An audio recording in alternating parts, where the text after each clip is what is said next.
Good morning, everyone, and good afternoon and good evening, wherever you are, to all the many people who have joined us from around the world for the latest FT Live event in our three-part series on a new era in international trade, challenges and opportunities in logistics and fulfillment. Thank you so much for being here. Thank you very much to Tanger Med for being our partner in this series. As I say, this is the second. We have a third event coming up in mid-September. And I'd like to introduce our panelists who are joining us today. Rachid Houari is Director of Tanger Med Port 1 and 2, which is part of the Tanger Med group in ports and zones. Tina Manoukian is the Country Manager of DHL Global Forwarding in Morocco.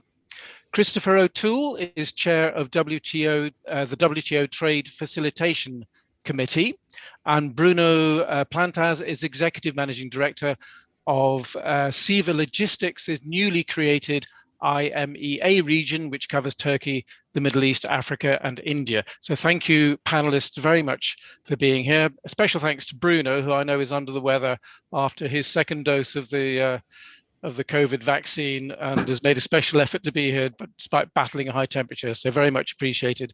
But thank you all very much for being here. We are going to run this as a panel discussion.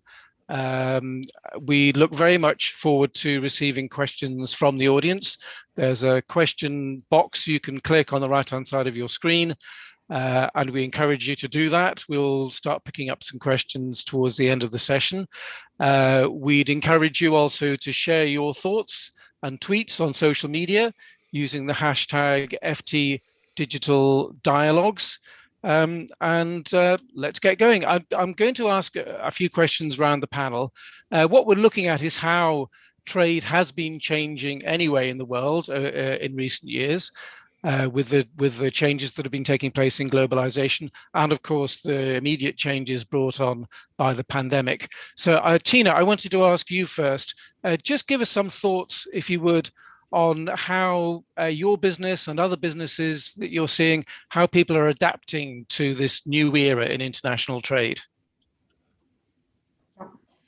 Thank you, Jonathan, and good morning to you and everyone. Thank you for having me on this panel. Thanks for Tanger Med also for the opportunity, and greetings to everyone in this panel and all the audience. So to answer your question about how businesses are adapting in the new era of the international trade. Well, with the pandemic hit that started first as a supply challenge, and it soon ended with a demand challenge in the whole world, starting with China, which could not ship its goods and products due to capacity issues. And soon, within a few months, the whole world got impacted while China started recovering. So there was a huge demand, but there was no supply due to capacity issues, and specifically with pharmaceuticals and PPEs. Of course, with the passengers' flights being frozen, which represent 60 to 70% of the cargo capacity, it was very challenging to provide the supply with the remaining 30%. And of course, some charter solutions were put in place, but of course with very high prices. And even sometimes the passenger flights were being used for the cargo, removing the seats. Similarly, in the ocean freight, the scenario was the same with blank sailings, with containers being stuck or operating only in areas where there was very high demand with very high prices and congestions everywhere in the world. Carriers adding surcharges and all of this. Now, of course, all of this impacted the whole world and everyone, but those who were more severely impacted were the people or the organizations which did not have the digital visibility. Whereas in our case, we could succeed in managing this pandemic in a much better shape, and that is because of our digitalized systems. The company has already embarked in the digital platforms 4 or 5 years ago.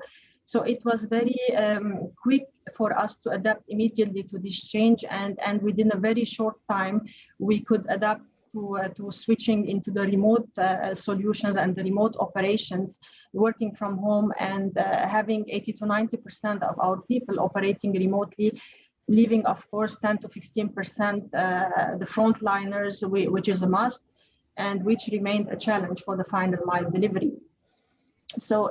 And how we managed to do this with our digital systems, to mention a few, for example, our new transport management system that connects our whole network and also our carriers with its automated and paperless processes, and also, for example, our DHL interactive tool, where you can get your quotes directly online, you can do your own bookings, you can have visibility for your shipments, you can trace them, you can extract and create your own reports.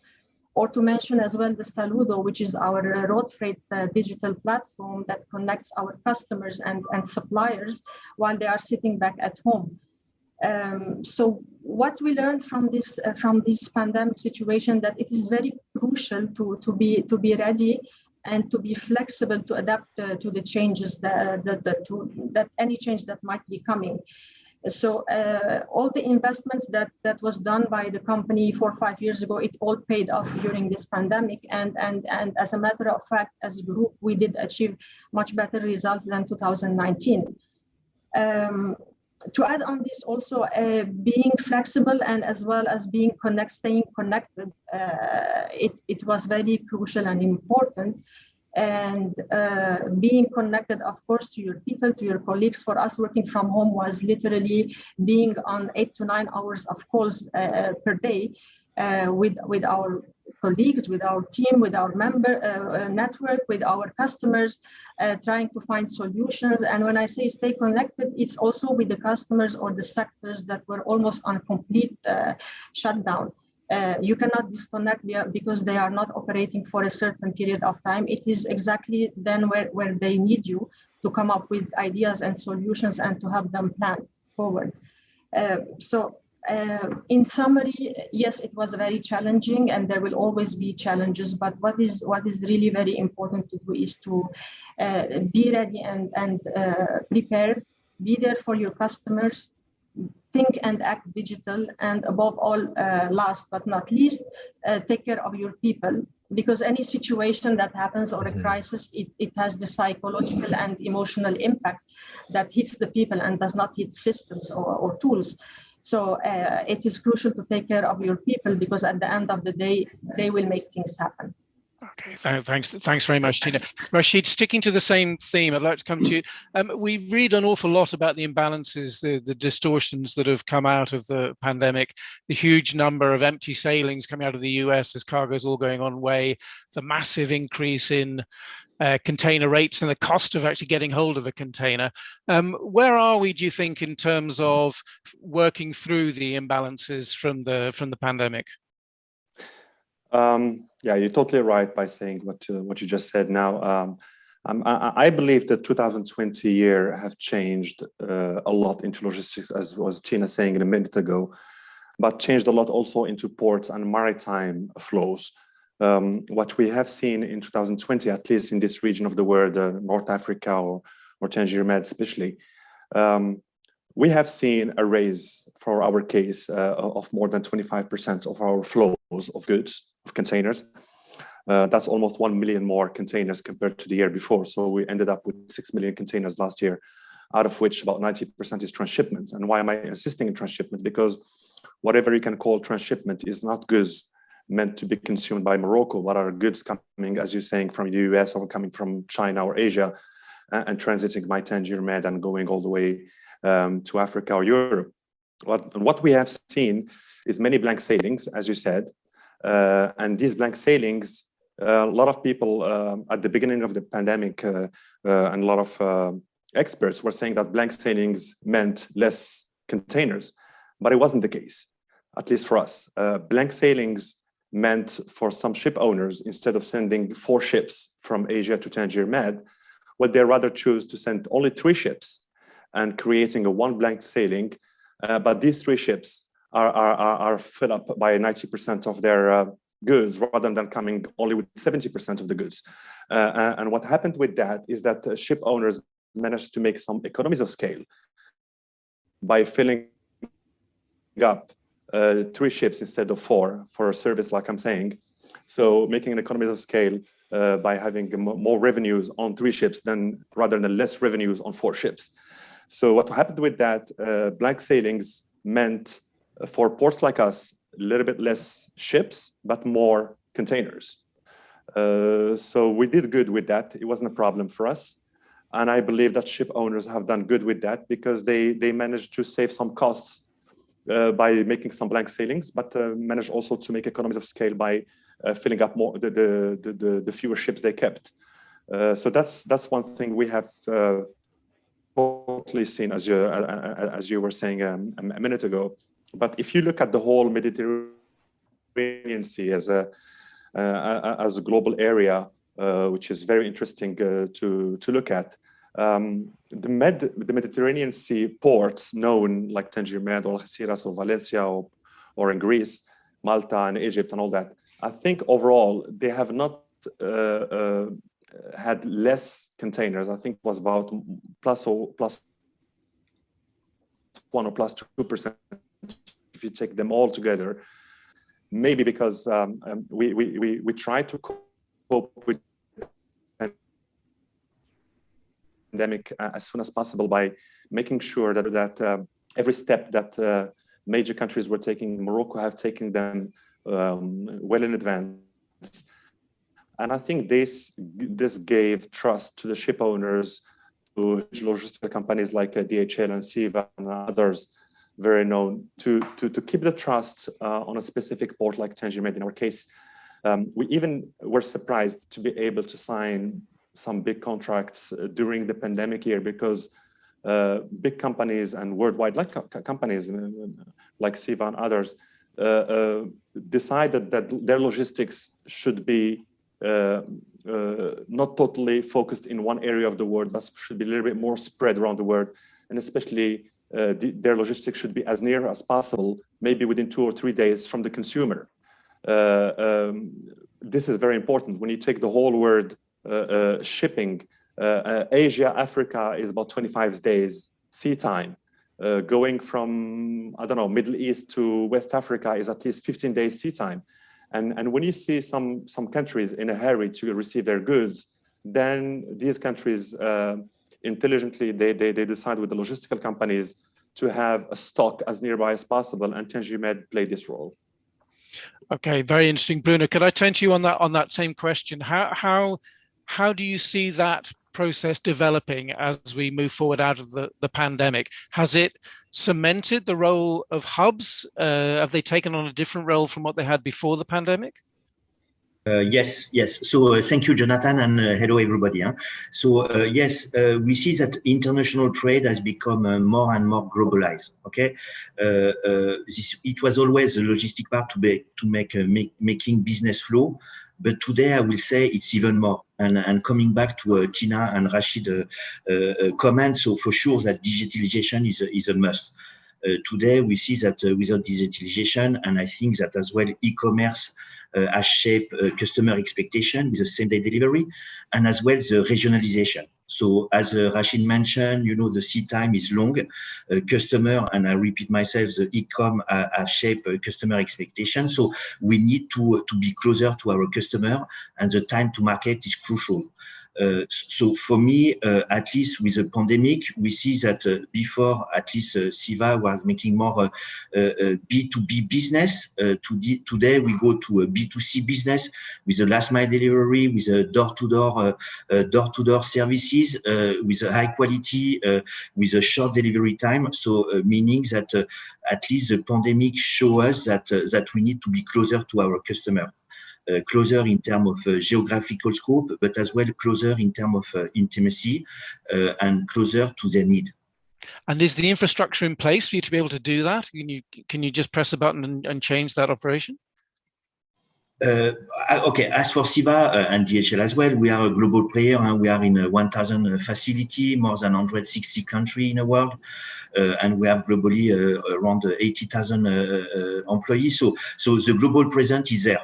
Okay, it was there before the pandemic, but at least, and it's thanks to the big and the global players that CEVA is as other. But we have been able to invest. And when we speak about specifically Morocco, so we have made an acquisition in Morocco, so to strengthen and to develop our footprint in Morocco, and as well we have invested in Tanger Med for the large warehouse in order to serve customer. So meaning that the pandemic for me was only an accelerator. So already, the globalization and the international trade has become more globalized, but I will say it was only an accelerator, a trigger to be more global, to act local, because our customer want us to be a local base, but to be global. So to be a global actor and act local. So this is really what was a trend in the last 10 years. But I think that the pandemic has accelerated that, and I think, as Tina mentioned, this is digitalization and the e-com that has made, and all of us, we have during the pandemic, we have made order through, I will not mention the name, it's a big customer of us, but meaning that our habit to buy product, to receive product have totally changed. And I think that this is will never go back to the old world, but it will only move forward to a more globalized system, and digitalization with a key on digitalization. Yes. Okay, I'd like to come back to a couple of points on that later on, but just completing the round of our panelists. Christopher, thanks very much for joining us. You're on the WTO Trade Facilitation Committee. Could you just tell us briefly what the role what is the role that committee has at the moment, and how, if at all, the importance of trade facilitation has changed with the sort of things we've been discussing so far? Thanks, Jonathan, and thanks to FT and to Tanger Med for the invitation here to speak to you about that. Indeed, the Trade Facilitation Committee and the agreement itself is designed to support the movement of goods around the world. Just to recall, the WTO itself, of which the Trade Facilitation Agreement is the newest in its rule book, it sets out the rules, a framework of rules anyways, for which governments are required to respect in establishing domestic regulatory environments. The agreement itself came into force in 2017, and it essentially clarifies and improves on rules that had existed since the GATT was formed in 1947 in dealing with the movement, release, and clearance of goods, including goods in transit. So there are 36 provisions in all in the agreement, and they cover things like documentation requirements, advanced rulings around tariff classifications and the like, pre-arrival processing, fees and charges, expedited shipments, and customs border cooperation. In terms of the agreement itself, the way it was set out is that developed members were obliged to fully implement all of the provisions on day one. But it's unique in that the individual developing and LDC members were given the right to determine when they will implement each of these provisions.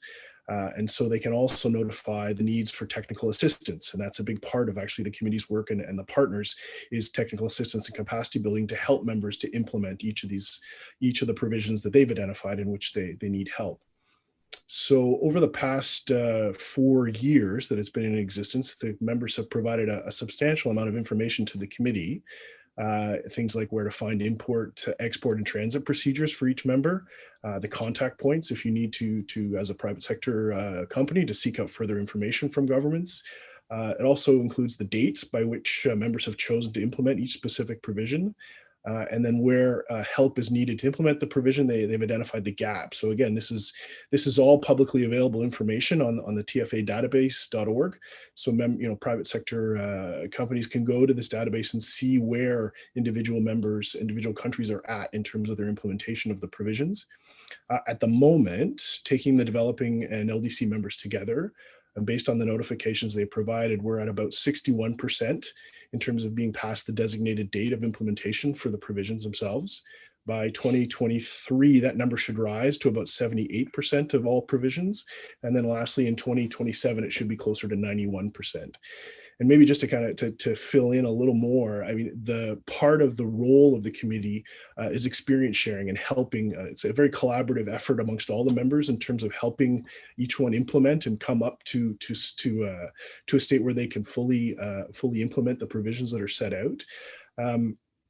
And one of the things that we've done over the last year in terms of the COVID crisis is shared experiences and how we have adapted. And just to fill in on what Tina said about the digital side of things and going online, that was one of the experiences that a number of members shared, is that those that were prepared to accept, for example, electronic documentation in terms of processing of imports or for transit procedures, they were much better prepared to continue to make trade as frictionless as possible going forward. And so that's one of the, I guess, the highlights so far for this year is seeing that those that actually went ahead and sped up their implementation and moved forward in terms of getting things in place in terms of their regulatory environment, that has helped them deal much more efficiently with the crisis in terms of keeping goods moving. And have you detected an acceleration in their preparedness during the crisis? Is it something that's accelerated what they're doing to get up to speed? I think, in fact, actually, you do see that. Bruno mentioned about how it's accelerated his business procedures moving forward. There's a number of members who have actually gone ahead with the support of a number of different donors, including UNCTAD, to digitalize their customs procedures processes, but also to speed up. In fact, as you say, rather than taking 2 years or 3 years to implement, they're actually going to be able to do it within a year. They've found that this has accelerated their ability to move forward, and basically it's a need that they've found that they needed to do. That's fascinating. I'd just like to ask the other three just briefly. We hear so much about reverse of globalization, about reshoring and so on, and the suggestion of a decline in global trade. From what you've said so far, there's not much evidence of that, or is the increased activity part of a reshaping of global trade? Bruno, would you like to take that first? Yes, but I think both. Okay, globalization. I think China will remain the factory of the world for the coming, 10, 15 years. So here there is no doubt that the globalization and the global trade will not change significantly. Then after what I mentioned, this is a time to market. So I think that especially a country like Morocco, country like Turkey, for Europe, because what this pandemic has shown us that for the PPE, the personal care for equipment for the people, so it was a long, and the time to market was too long. So I think there is and we discussed with a lot of customers, and a lot of customers of us discuss that they want to, to regionalize their production, their manufacturing. So I think that nevertheless, China will remain the factory of the world. Also, it will decrease by 10-15%, maybe in Vietnam, maybe in Cambodia, because as well from political and geopolitical risk. But we see that, and why CEVA, we have decided to invest in Morocco, because Morocco, very important for us, for Africa, time to market to Africa and time to market to Europe.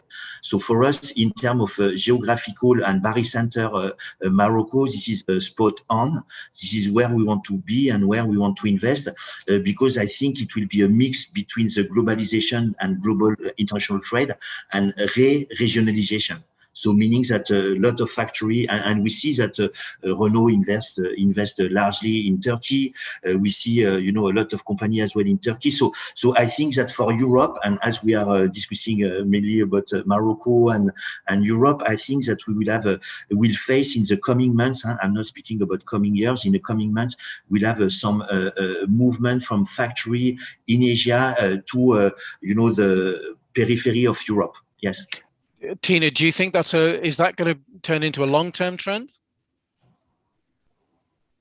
I would like to link on what Bruno said. As he said, China will remain the main, let's say the zone for the supplies, but it will also decrease, as he mentioned rightfully. So I think what will happen is that after this pandemic situation, I think the challenges on the demand and the supply exposed somehow the weaknesses of the manufacturing strategies and the supply chains overall. So I think manufacturers will now think more on to expand their plants in different areas, and there will not be any more, one single source or zone for the manufacturers, but they will also try to move around and plan their factories in different areas in the world in order to reach to all the markets faster and with less challenges possible. Now this.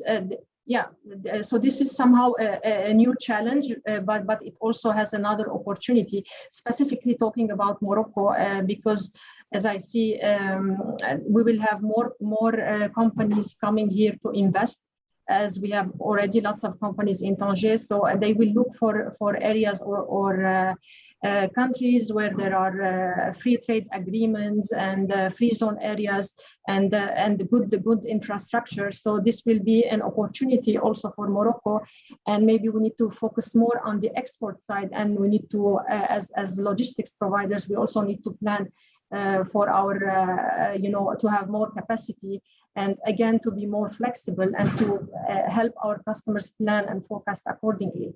At the end of the day, the world will not be the same without trading. Trading will not stop, but maybe the cycle will change. Okay, yeah. Rachid, I'd like to hear your views on that. And also, Tina's mentioning the rise of free trade areas. We've got the new free trade area in Africa, which taking its time to show results. Do you think that's going to speed up? It is going to speed up. Morocco have more than 54 free trade agreements signed with the 54 different countries, and it was helping a lot into attracting more and more investments. Maybe to confirm what was saying Bruno and Tina together, during the 2020 year, we have seen more than 95 new investments made in the Tanger Med zone. I'm speaking industrial investments. It could look a little bit strange and rare, but I think the COVID was accelerating those who did not take a decision a few years back, and accelerating their wish to be as near as possible to the last consumer. And it is always strange to see about, as I was saying, 95 new contracts signed in terms of investment. And I'm not saying it's only renting something, but really investing and making a factory. However, I have to agree also with what you were saying at the beginning. Maybe some trade have gone down during the pandemic period. Let's say that during at least the 9 months of a hard pandemic period, usually consumers all around the world were not in a hurry to buy a car. It was not the thing you needed while you are locked down in your house. So that's why probably you will see that the trade of cars worldwide and the trade of components that goes in the cars worldwide dropped at least by 30%. At least it was the case for Europe and Africa, because obviously consumers, the last thing they wanted to do at the time is buy cars. But however, if you take the whole 200 or 300 million containers that go all around the world from one country to another, they're not all filled up with car industry. They are filled up with normal consuming goods, agriculture, things that you will be needing in your house, whether you are locked down or not locked down. And that's why trade cannot be just affected from one day to another like this. At least for our case, I was mentioning 25% more in containers, but we also had almost 20% more in tonnage. We used to do about 60 million tons per year, and we went up to 80 million tons per year. It's quite an interesting figure, because this figure is quite linked to what happens with Europe and Africa. And if that happened to us, this raise up of tonnage, it means that consumers in Africa and Europe needed these goods, and obviously other countries like us had to react the same way. Yeah, some little countries or some ports have seen their figures drop down, because you have to compose with 900 ports worldwide. You have to remember that.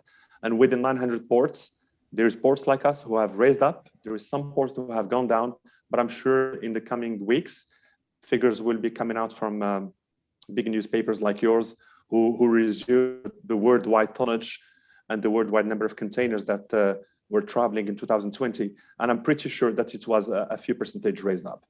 Okay. Christopher, I mean, we've been forming a picture through this of kind of reorganization of world trade.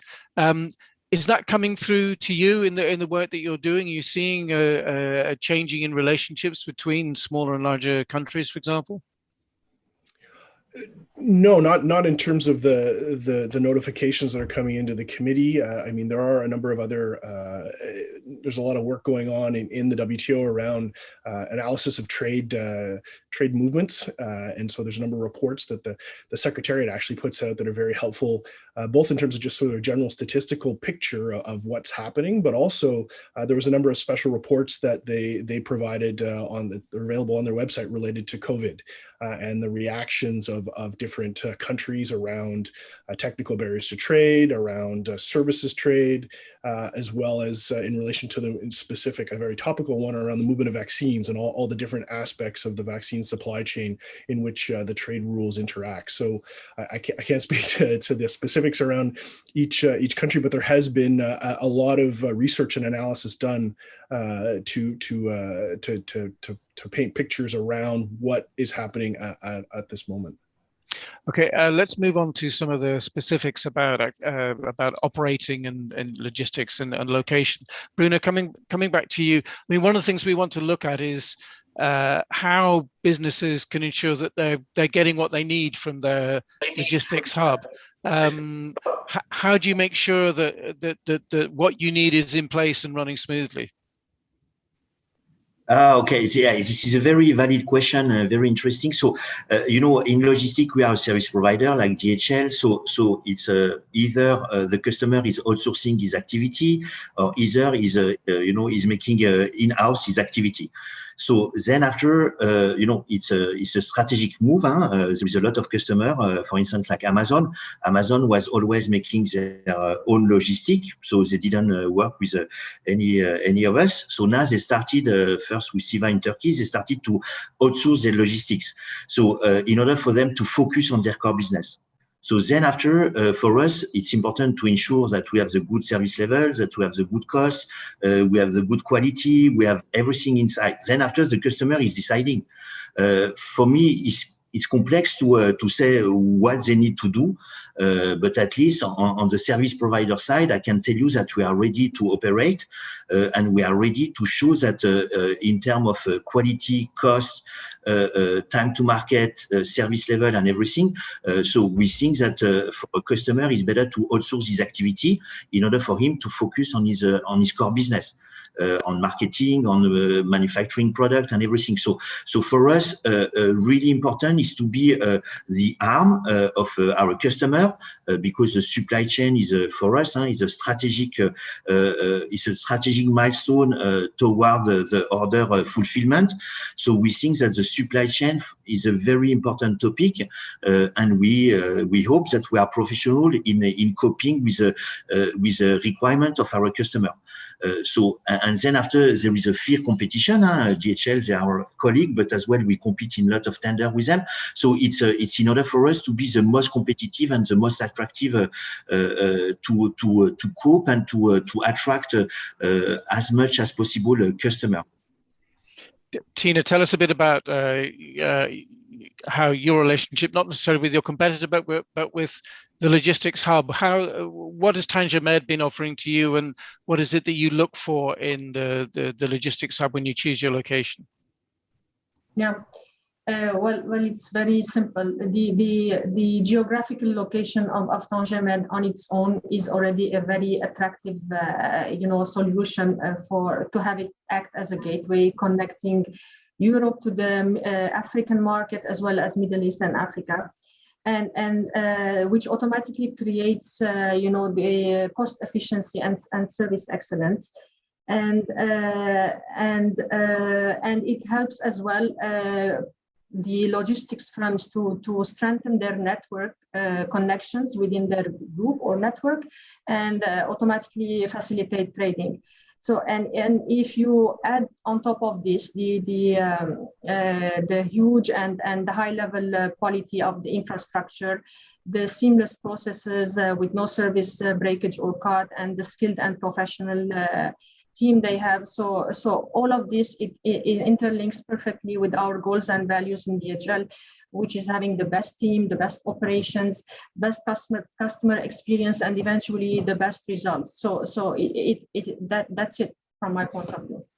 And Rachid, from your side, then, how severe is the competition? How hard did you have to work to make sure that people come to you?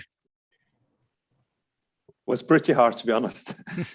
pretty hard to be able to sit down people. No flights during many months. Borders closed up from Europe, from Africa, and all that.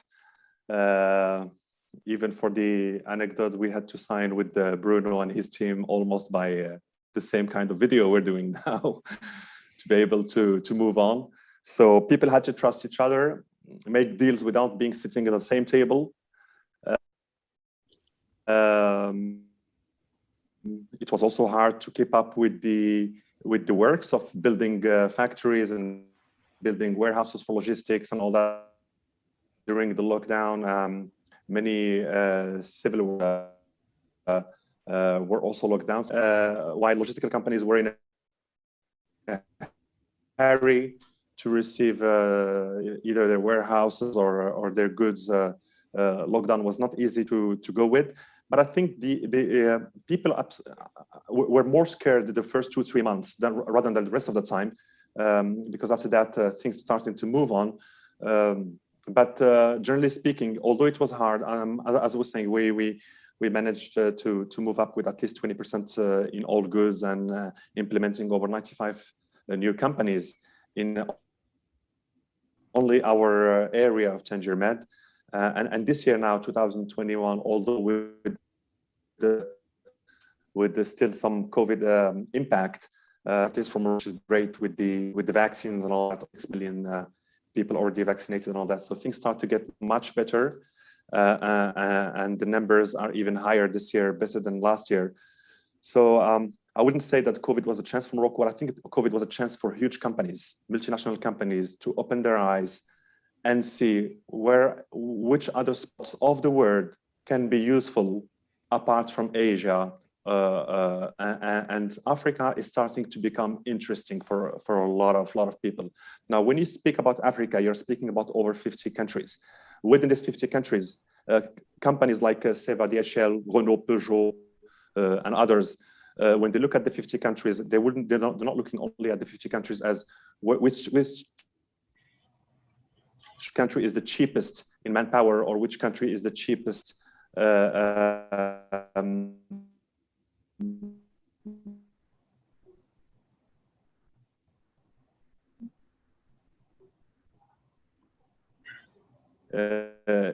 things like in land or rent is well done in intelligence. And lucky enough, I would say that thanks to the vision of His Majesty the King Mohammed VI, the country is really safe and interesting for investment, and that plays a good role for Morocco. Okay, thanks very much. We had a slight jar in the connection there, but you're back with us, so that's good. And we're getting some questions coming in from the audience, which is good to see. There's one from Laurent Simon to Bruno asking where you see the main development opportunities in Morocco. Oh, sorry, go on. No, go ahead, Rachid. No. Give that one to Bruno. Sure, no. It's Bruno, and I'm sure he'll make a better answer than me. Okay. Always, historically, it was Casablanca was the main, in terms of doing business, and thanks to Rachid and his team, and as well the king of Morocco wanted to develop Tanger. So I will say that as of today, for us, we have two. We are in many places in Morocco, but the two main one are Casablanca and Tanger, and I think that, and it's not because Rachid is here, but Tanger will take the lead in the coming years, due to the port, due to the facility, and as well due to the ecosystem. because we should not forget that there is more than 1,000 companies, Renault, Delphi, I will not mention all of them, but there is the ecosystem is fantastic for a company like CEVA, because we have our customer close by, we have the employee. We should not forget that we are a service provider, so we don't have cars, we have only people to produce and to pick and pack and ship to the customer. So I will say, in terms of ecosystem, in terms of easy to do business with, Tanger for us is a strategic development. And I will not speak about the CMA, that as well with the port, because Tanger Port is the biggest port in Africa. So for us as a group, because it's a CMA group where we have the shipping, we have the logistic, and we have the air business. So for us, I would say, if in the past Casa was the most important city, Tanger is becoming and is already, I think, above Casa, and in the coming months or year, it will be definitely a place to be in terms of ecosystem, in terms of the easiest way to make business, in terms of custom procedure, in terms of everything. Mr. Brini and Rachid have made a very, very good job in order to convince not only the service provider, but as well our customer to be there. So it's a strategic mistake if for a company like CEVA will not be in Tanger. And for us, we are strengthen and beefing up our team in Tanger, because we want to cope with a potential growth, future growth in business in this beautiful area, which is north of Morocco. Thanks very much, Rachid. I'm sure you'd like to respond to some of that. Could I, and please do. We've also got a narrower question from the audience, from Taib in the audience, asking how the rise in shipping prices that we talked about earlier, how that's impacted logistics in Tanger. Well, the rise of shipping prices is not a scoop anymore, because it's been like this at least for the past 6 months, and mainly from Asia to Africa or from Asia to Europe. Now, how did it impact Tanger Med? What I should maybe be telling you, out of the 80 million tons we do every year here, and 6 million containers and almost 500,000 trucks, only 15% is related to the Asia Tanger Med flow. And this one has seen prices growing up at least multiplied by 2 or 3 for some ship owners. Now, the remaining 85% of the flows of Tanger Med are not related at all to Asia. They are either linked from Tanger Med to West Africa, Tanger Med to Europe, or Tanger Med to the Americas. And these were not impacted at all. So I would say, okay, enough for our customers, as Bruno was saying, we companies to be installed and do the industry in our zones. These companies have bought land, they have constructed the factories, they have employed from 100 people to 7,000 people like Renault. And they came because Tanger Med was a good logistical tool with all the ship owners we have here, like CMA, CGM, Maersk, Hapag-Lloyd, and all that. And they're hoping is financially good, including the freight rates, as you were saying. Now, 15% of our flows have been impacted by prices going up 2 or 3 times more. Containers usually used to come from Asia to Morocco at €2,000 per container. Lately, they have grown up. This price have grown up to €8,000. But the remaining prices, like Tanger Med to Europe, Tanger Med to Africa and America, these have not changed. And I'm happy that at least I would say 85% of our flows have not been impacted. Okay, good to hear. Tina, question for you, coming back to what you were saying earlier, from a question from Hussein in the audience. How can Africa accelerate the adoption of supply chain digitization? Is the infrastructure in place for that? For us, you mean if it is referred to DHL? Yes, it is in place. And even during the pandemic period, there were, I guess, few countries which were not fully rolled out on all the digital platforms, and it also happened during the pandemic period. So even the situation did not stop us from moving forward. as Bruno said, it was also an accelerator to push things forward. So even the African countries we have within our network, they are all on the digital platforms. So yes, the answer is yes. Okay. Another audience question from Miguel Matias.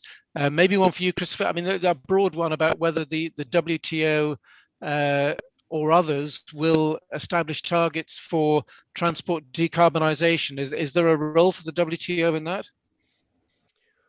Well, I think that's a question really for the members. The rules themselves set out the rules within the WTO allow for members to take measures that to protect the environment or to protect human life, health, or safety. And so there are, I think the European Union is one of the countries that's looking at carbon border measures to proceed on that. But I mean, that's not something we talk about within the Trade Facilitation Committee. But the rules do there are rules around what measures government take in that area.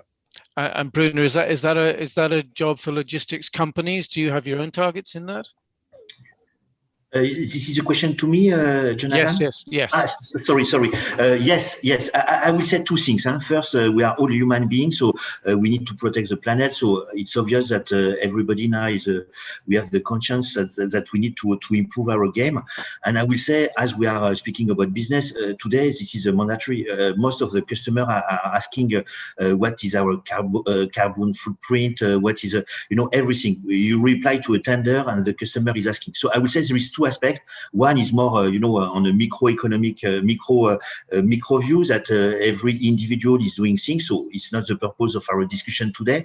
But the other one on the business side, I will say, it's like digitalization for me. The ones that will not go green will disappear. Because this is mandatory for the planet and this is a requirement from the customer. So today, I will say 80% of the tenders that we receive from a customer, they request, what we are doing regarding green logistics, what we are doing regarding digitalization. So I think that I'm an old dinosaur, 30 years in the logistic industry. 25 years ago, it was never ever the case. Never, and it started with a big customer like L'Oréal, but now and 10 years ago was, it was the beginning. And I think the pandemic coming back to the acceleration and the transformation of our activity, logistic activity. I think really that the pandemic has put more force into this transformation. And the question is not if we need to be green or not. If we want to stay in this market, we need to be green. So for us, it's really a matter of, and I would say in terms of shipping, I will not speak about CMA, but we go full LNG, in terms of emission. Then after in our warehouses, in our warehouses, we have a solar panel. We are, now it's mandatory if we open a warehouse. So I will say it's very important, once again, as a managing director for me personally, because I have 4 kids, but as well, if we want to continue to make business, this is not a question that we should ask because our customer want to be green. So we need to follow the requirement of our customer. Okay, thanks. Another audience question there flooding in, which is great to see. I'll ask this one to Rachid. An audience member is asking how the logistics industry can address the challenge that it needs ever more experienced resources. We've seen all kinds of hiring problems in different sectors of the economy as we come out of the pandemic with labor shortages. Has it become harder to get the right people? I'll give my point of view, but obviously I think even Bruno should give their point of view because they are the ones who employ people within their warehouses and logistical company to see. But at least from my point of view, the way we address this within our logistical zone called MEDHUB, we have about 70 different logistical companies, 10 major ones like CEVA, DHL, Daxer, Nippon Express, and all that. These are the major ones, what we call the big 3PLs worldwide. And these ones are always very interesting to attract because they bring them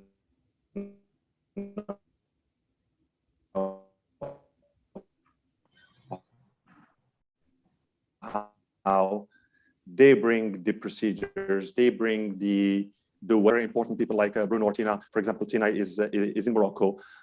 She has the long experience within DHL. So when she comes with a few people within her team, it's always interesting when they start to recruit manpower within Morocco. DHL or CEVA is able to give the right training to these people. Now, if you go down lower than the management level in a logistical company, the logistical job is usually easy to be trained of and usually quite fast for training. And for this in Morocco, we have absolutely no problem. We're a country where we have about 40 million population, and within the 40 million in population, more than half are less than 35 years old. So all these young people are keen to learn this.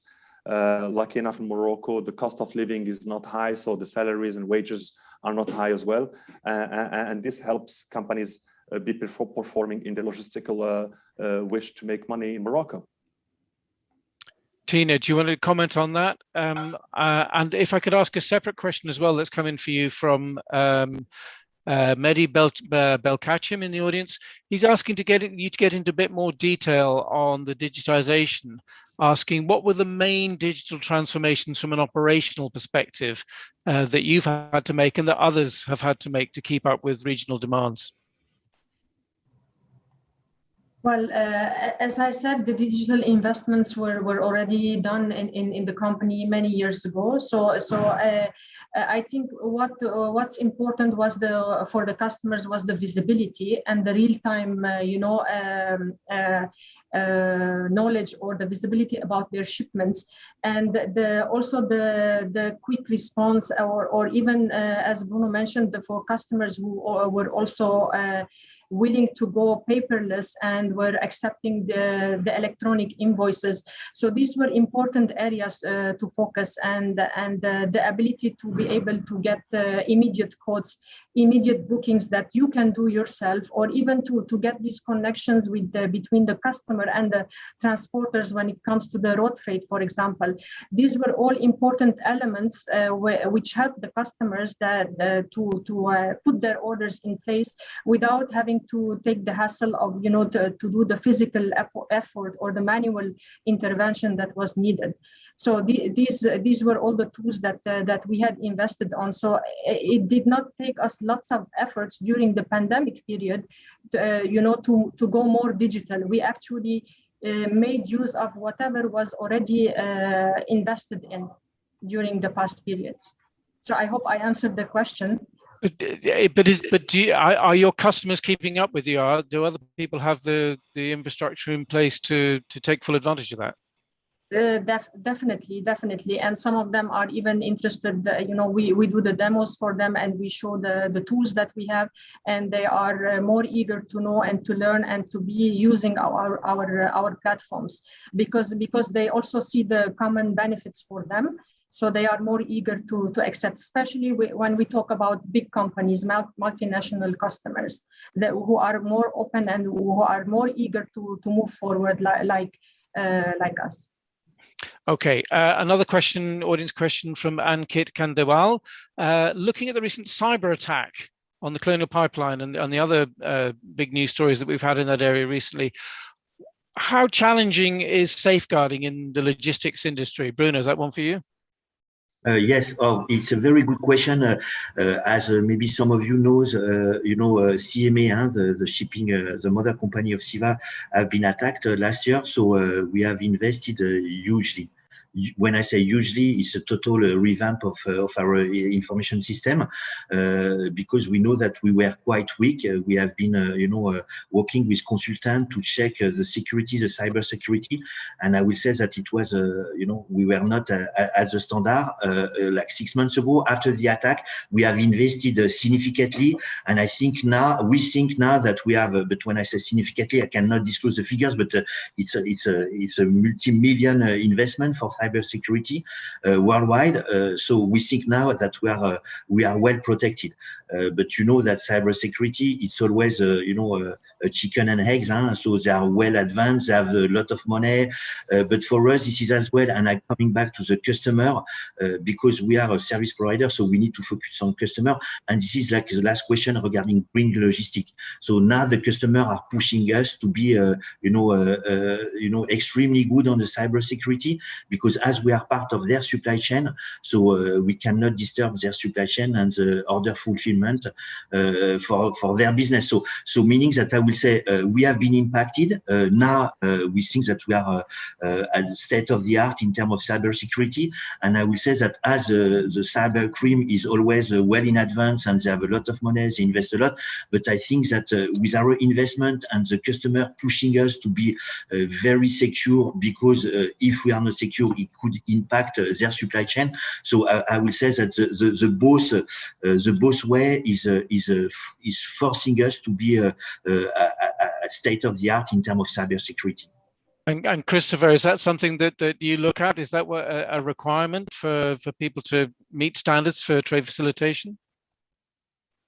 Thanks, actually, for asking that. I was just thinking about some recent presentations we had from some cybersecurity folks in both in the Canadian government and the UK government in a separate committee. Actually, it was more related to micro, small, and medium-sized enterprises, and that sort of reflects on, I think, the lack of understanding, perhaps, amongst some of the smaller businesses, the need for having sort of these measures in place. Also, the cost involved is quite high, so unless there's a real need for it, they're not going to be able to do it. And there are, while this isn't something specific in the trade facilitation agreement, it is something being talked about within the context of the MEDHUB working group that allows sort of to spread the word and be able to kind of share experiences in terms of setting up standards around cybersecurity, and I suspect that will end up in one of the TBT committee discussions. While I have the floor, if you don't mind, just two small points I wanted to add to the earlier discussion about the TFA. And I had mentioned that it was a unique agreement in the context of the developing and LDC members being able to choose when their implementation dates were for specific provisions. I'd actually also say it's quite a unique agreement in the involvement of the private sector, both in terms of the negotiation itself as it was going forward, and in the implementation of it. And I wanted to mention two specific examples here. One, there actually is a requirement in the agreement for members to establish a National Trade Facilitation Committee. And the purpose of that committee is around domestic coordination of the implementation of the agreement. And while it's up to the members themselves to decide who the participants on that committee are, from the experience sharing presentations we've had in the committee, a number of members include private sector representatives on the committee in order to advise and to support the implementation of that. And then, sort of in a similar vein, there are a number of international organizations, the typical ones you would think, who are helping to implement the agreement or helping members to implement the agreement.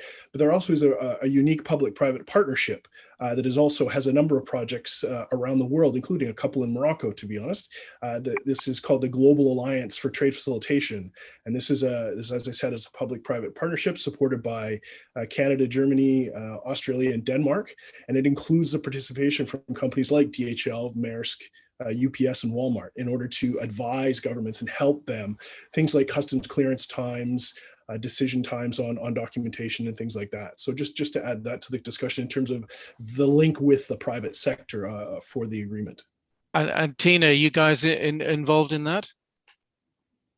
Yeah, last year, in fact, we started the discussions with the Global Alliance for Trade Facilitations.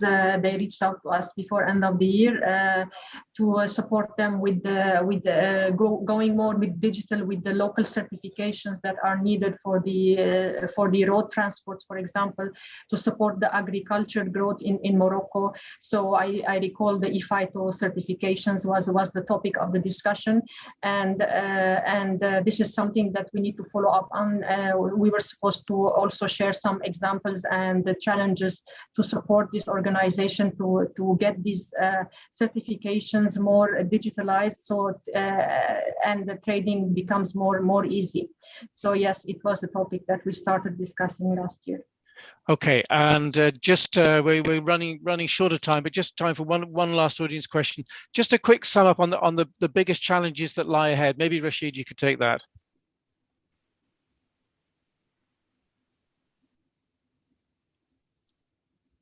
If you are you still with us? I did not hear much, so I'm sorry. No, I'm sorry. Your internet's been slightly scrappy, but if you can hear us now, just an audience question on the challenge, the biggest challenges lying ahead. I'll come to you for that one. Oh, the biggest challenge lying ahead is to keep up with the rhythm we're going through here in Morocco, and especially in Tanger Med. Bruno was mentioning that we are first in Africa as a port, yes, at least for the past 4 years. But maybe the good news is that we are also now in the Mediterranean Sea, not only Africa. For the past 3 months, end of 2020, we were #1 in the whole Mediterranean Sea port comparison. And when I say port comparison, I'm comparing this to major ports in Spain, France, Italy, and all that. And being first is always a happy moment, but it's also a difficult moment because you have to stay first. And to stay first, then things become more challenging because you have to keep up with the same rhythm of giving good solutions to companies, maritime companies or logistical companies, and stay attractive. So maybe our challenge is to stay first. Okay, that's a good challenge to have. All right, we are out of time. We're going to call it a day there. Thank you all very much indeed for taking part. Fascinating discussion. Special thanks to Bruno for battling through there. Yes, thank you, Bruno, so much. Thanks for turning up. Bettina, Christopher, Rachid as well. Thanks very much indeed for your participation. Thank you all very much for taking part. Thank you, Christopher, as well. Thank you. Thank you.